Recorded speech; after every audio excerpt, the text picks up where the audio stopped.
আপনাদেরকে একটা প্রশ্ন করি, সন্তান ছেলে হোক মেয়ে হোক, সর্বপ্রথম তাকে কি শিখাতে হবে? রাসূলুল্লাহর মহব্বত। আমরা একটা জিনিস শিখছি যে আগে নামাজ শিখাতে হবে। আরে নামাজের আগে রাসূলুল্লাহর ভালোবাসা শিক্ষা দিতে হবে। নামাজের আদেশ 7 বছর বয়স থেকে। কত? মুরু আওলাদাকুম বিস-সালাতি ওয়া হুম সাবউ সিনিন। সন্তানদেরকে নামাজের আদেশ করো যখন বয়স কত? 7 বছর। কত বছর? 7। কিন্তু রাসূলুল্লাহর ভালোবাসার শিক্ষা দিতে হবে তারও আগে। মেডিকেল সায়েন্সের মতে 4 বছর বয়স অতিক্রম করলে ছেলে বা মেয়ে আকেল হয়। কি হয়? মোটামুটি ভালো মন্দ বুঝে। কত বছর বয়স থেকে? 4 হইলে সে বুঝতে পারে এটা ঠিক, এটা বেঠিক, আগুন চিনে, পানি চিনে, গরম চিনে, ঠান্ডা চিনে, বাবা চিনে, মা চিনে, এগুলো বুঝে।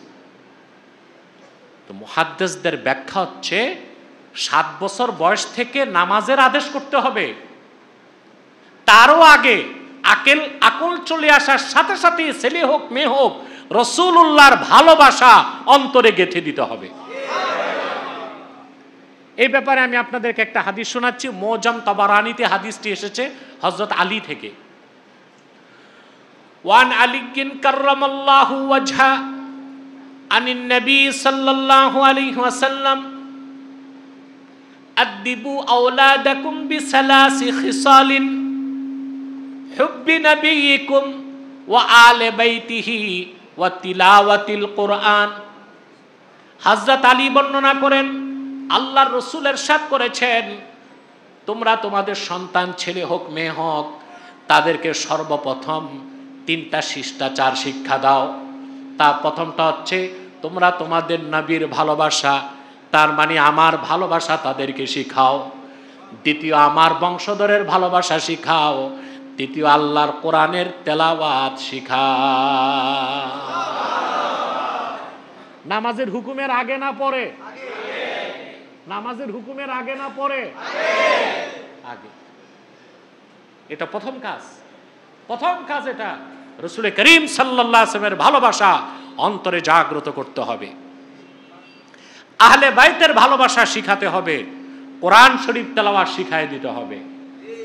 এই 3টা কাজ যে সন্তানের মধ্যে থাকবে মৃত্যু পর্যন্ত শিরক, কুফর, বিদআত, ফিসক ও ফুজুর তাকে স্পর্শ করতে পারবে না। তার খাতেমা বিল খায়ের হবে, ঈমানের সাথে তার মৃত্যু হবে, পার্থিব কল্যাণ পাবে, পরকালে নাজাত পাবে। আমরা কি এগুলো করি এখন? কথা বলেন। 3.5 বছরের বাচ্চারে পাঠায় কিন্ডারগার্টেনে। 3.5 বছরের বাচ্চা, ওর তো প্রতিদিন গড়ে 10 ঘন্টা ঘুম দরকার। কয় ঘন্টা ঘুম দরকার?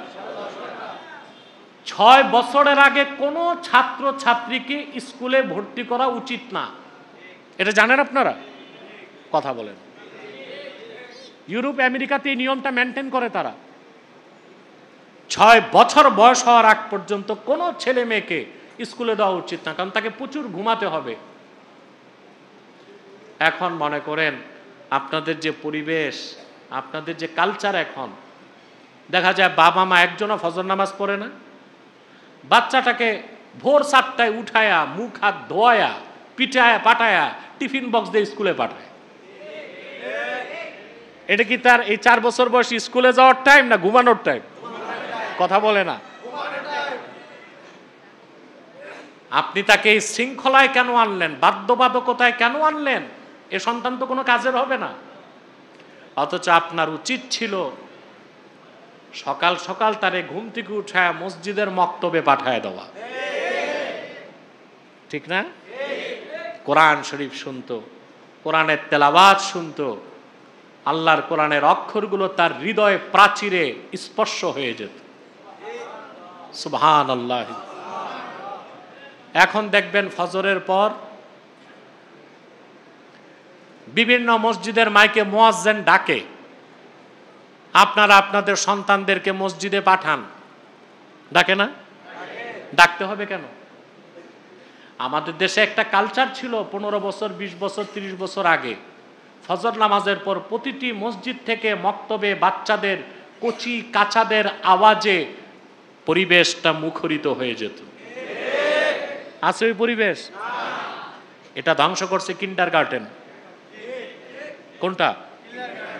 এটা ধ্বংস করছে। সকাল সকাল উঠে সন্তানকেও ধ্বংস করছে, মা বোনদেরকেও ধ্বংস করছে। ওনাদের আর কাজ নাই তো, নাস্তা বানানো নাই, বাচ্চা নিয়ে কিন্ডারগার্টেন যাইতে হয়, ঠিক না? অথচ সংসারের কোনো খবর রাখতে পারে না। এই কেন যে বাংলাদেশ সরকার কবে থেকে কিন্ডারগার্টেন সিস্টেমটা চালু করছে এটা আমার বুঝে আসে না। টোটাল এই এডুকেশনাল সিস্টেমকে চেঞ্জ করা দরকার। অন্তত স্কুল চালু হবে 8টার পরে। কটার পরে? যেন ছোট বাচ্চাগুলো পর্যাপ্ত ঘুম পায়, ঠিক না?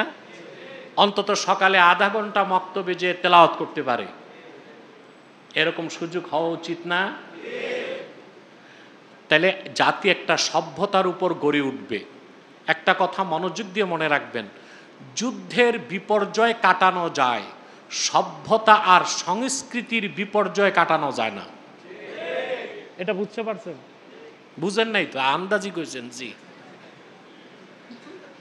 যুদ্ধে হেরে গেলে আবার যুদ্ধ করে জিতা যায় কিন্তু কোন জাতি যদি সভ্যতা সংস্কৃতিতে হেরে যায়, ওই জাতি আর কোনোদিন আর বিজয়ী হতে পারে না। এই সমস্যাটা আমাদের বাংলাদেশে হয়েছে। ইংরেজরা আসার আগে যে সভ্যতা ছিল, ইংরেজরা যাওয়ার পর বাংলাদেশে সভ্যতার আছে? আগে বাংলাদেশের মানুষ ছিল সরল, সহজ, অতিথি পরায়ণ। কি ছিল? সরল, সহজ, অতিথি পরায়ণ, পরোপকারী। কিন্তু 200 বছর ইংরেজরা অপশাসন করে এমন কুসভ্যতা শিখায় গেছে, এখন এই সাবকন্টিনেন্টের মানুষ অধিক সংখ্যক হচ্ছে চোর, চোট্টা, লুচ্চা, বদমাইশ, মানুষের ক্ষতিকারক। পুরা সাবকন্টিনেন্ট, গোটা সভ্যতাটাকে ইংরেজরা ধ্বংস করে দিয়ে গেছে। যতটুক টিকে আছে এটা আল্লাহওয়ালা বুজুর্গ ওলামায়ে কেরাম এবং পীর মাশায়েখদের অবদান। তো বলছিলাম, এই যে আপনার সভ্যতা, সিভিলাইজেশন, সভ্যতা এবং কালচার যদি একবার পরাজিত হয়, ওই দেশের মানুষ আর দাঁড়াতে, এই যে আমরা দাঁড়াতে পারতেছি, কথা বলেন। 16 বছর খেসারত দিছি, এরপর 1 বছর খুব সুখে আছি। আমাদের সবার হাতে সোনার বাটি আর রূপার চামচে দুধ ভাত খাই, কথা বলেন। কি হইল? কারণ আমরা একটা সভ্যতার উপর রাষ্ট্রকে দাঁড় করাতে পারি নাই।